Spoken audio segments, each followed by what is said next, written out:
warahmatullahi wabarakatuh. Sekarang kita masuk pelajaran matematika dengan materi perkalian desimal dengan pecahan. Kalau minggu kemarin terakhir kita belajar materi desimal dikali dengan desimal. Sekarang masuk ke desimal dengan pecahan.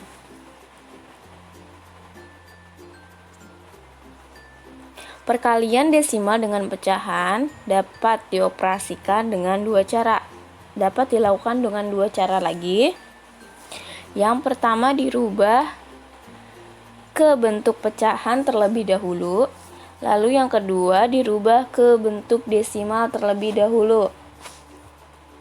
Kita bahas satu-satu cara ini.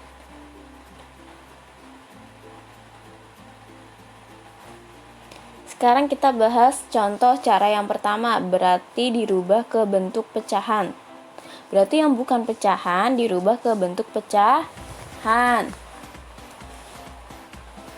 Di sini ada contoh 0,5 dikali 1/4. Berarti yang bukan pecahan adalah 0,5. Kita rubah ke bentuk pecahan. 0,5. Berarti kan di belakang komanya cuma ada satu angka. Berarti kalau hanya ada satu angka dia per 10. Berarti pecahan dari 0,5 adalah 5/10. Kita tulis ulang kembali. 0,5 berubah menjadi 5/10 dikali 1/4. Kalau sudah sama-sama bentuk pecahan, tinggal kita kalikan seperti pecahan dikali pecahan. Atas kali atas, bawah kali bawah. 5 dikali 1 sama dengan 5. 10 dikali 4, 40. Berarti hasilnya 5/40. Sekarang kita lihat. Pecahan 5/40 ini masih bisa disederhanakan atau tidak. Pembilangnya 5, penyebutnya 40. Masih bisa kita sederhanakan dengan dibagi 5. Sama-sama kita bagi 5. 5 bagi 5 bisa. 40 dibagi 5 juga bisa. Berarti kita bagi atau kita sederhanakan dengan angka 5. 5 bagi 5, 1. 40 dibagi 5, 8. Berarti hasilnya 1/8. Sekarang kita lihat lagi. 1/8 itu masih bisa disederhanakan atau tidak? Ternyata sudah tidak bisa. Berarti hasil dari 0,5 dikali 1/4 dengan cara pertama hasilnya adalah 1/8. Sekarang kita ke contoh selanjutnya.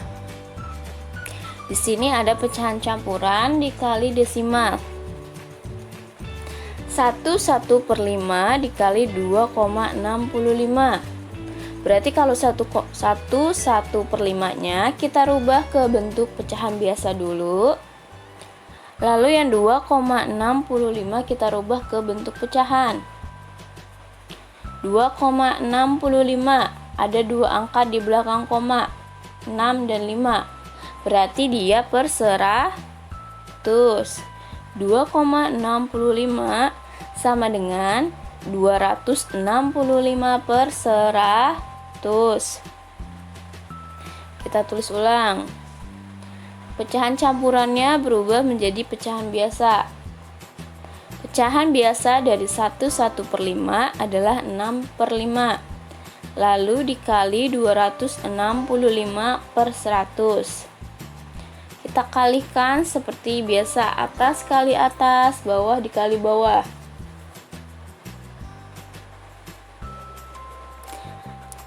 Nah, ini hasilnya. Lalu kita lihat masih bisa disederhanakan atau tidak. Lihat, Di pembilang ada 0, di penyebut juga ada 0. Kita coret aja nolnya. Cukup satu 0 yang dicoret karena atas hanya ada 1. Jadi kalau mau mencoret 0 disesuaikan.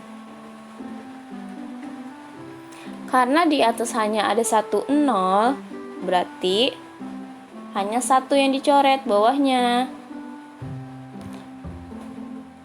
Sisanya 159/50.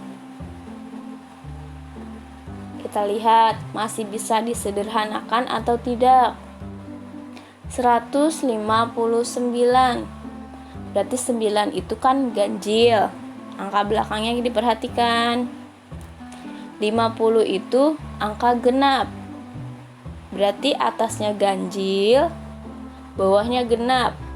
Berarti udah berbeda, berarti tidak bisa dibagi. Berarti ini nggak bisa disederhanain. Tetapi angka atas pembilangnya lebih besar dari bawah. Berarti dirubah ke bentuk campuran. Kita rubah ke pecahan campuran.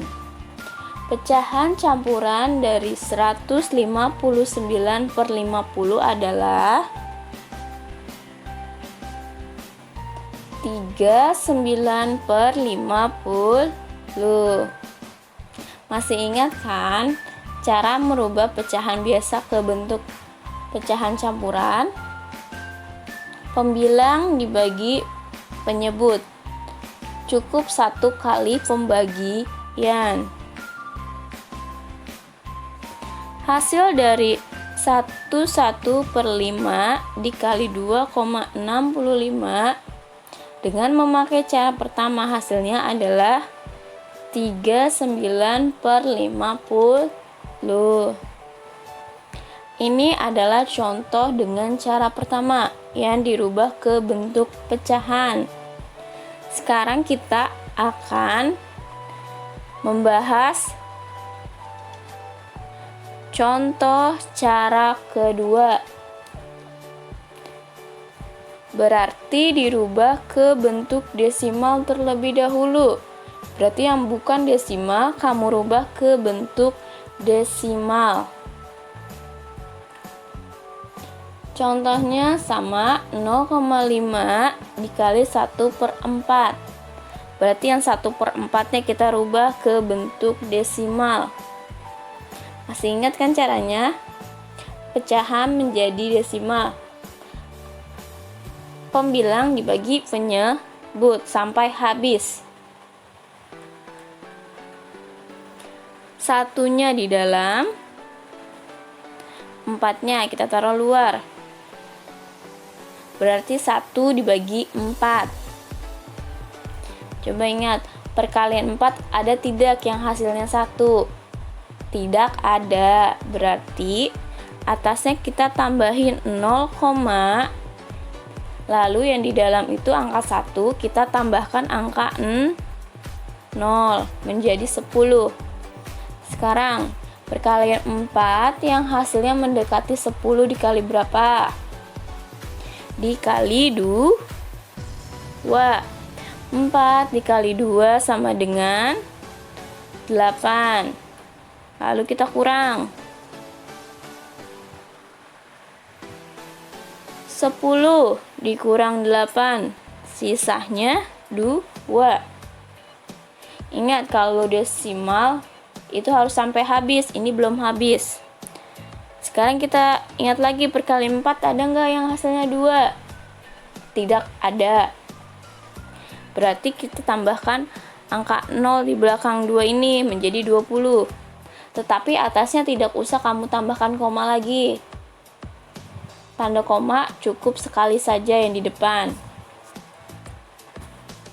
4 dikali berapa yang hasilnya 20? 4 dikali 5. Lalu kita kurangi lagi. 20 dikurang 20 hasilnya 0. Berarti kalau sudah sampai 0, sudah habis, berarti sudah selesai. Desimal dari 1/4 adalah 0,25. Kita tulis ulang kembali. 0,5 dikali 0,25. Lalu kita kalikan desimal dengan desimal, berarti baru minggu kemarin nih kita pelajari. Ibu memakai cara yang bersusun seperti perkalian biasa. Hasilnya kan 0,125. Kita sekarang tinggal menaruh komanya. Ayo, komanya di mana? Di belakang angka berapa? Perhatikan, 0,5 di belakang koma itu hanya ada 1. 0,25 berarti ada 2 angka di belakang koma. 1 tambah 2, 3. Berarti hasil dari perkalian ini harus ada 3 angka di belakang koma. 1, 2, 3. Berarti komanya ada di belakang angka 0. Menjadi 0,125. Berarti hasil dari 0,5 dikali 0,25 adalah 0,125.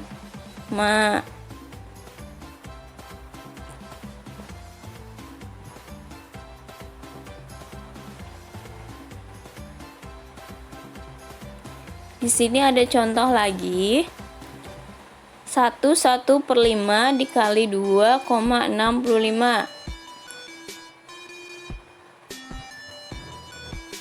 Pertama-tama pecahan campurannya kita rubah ke bentuk biasa. 1/5 pecahan biasanya 6/5. Lalu kita cari bentuk desimalnya.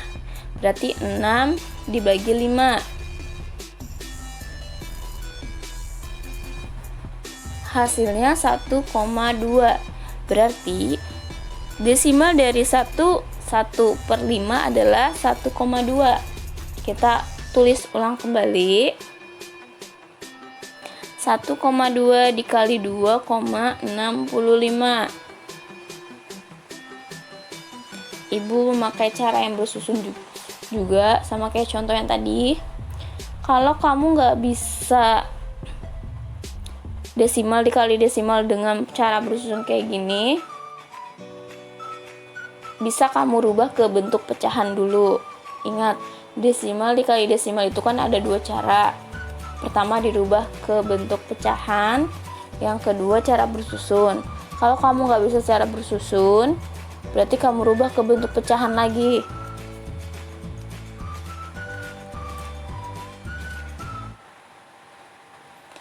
Hasil perkaliannya adalah 3.180. Sekarang kita pikir komanya harus ada di belakang angka berapa? 1,2 hanya ada 1 angka di belakang koma. 2,65 ada 2 angka di belakang koma. 1 tambah 2, 3.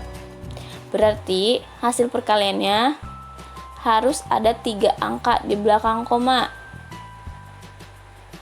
1, 2, 3. Berarti komanya ada di belakang angka 3 menjadi 3,180. Ingat, di desimal itu tidak ada angka 0 di paling akhir, kecuali ada angka lagi di belakang 0. Berarti kita coret nih 0-nya. Sisanya 3,18. Hasil dari 1,2 dikali 2,65 adalah 3,18.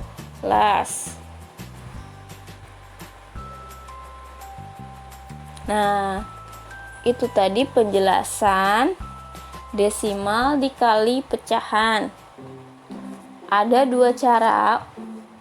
Yang pertama dirubah ke bentuk pecahan, berarti yang bukan pecahan kamu rubah ke pecahan terlebih dahulu.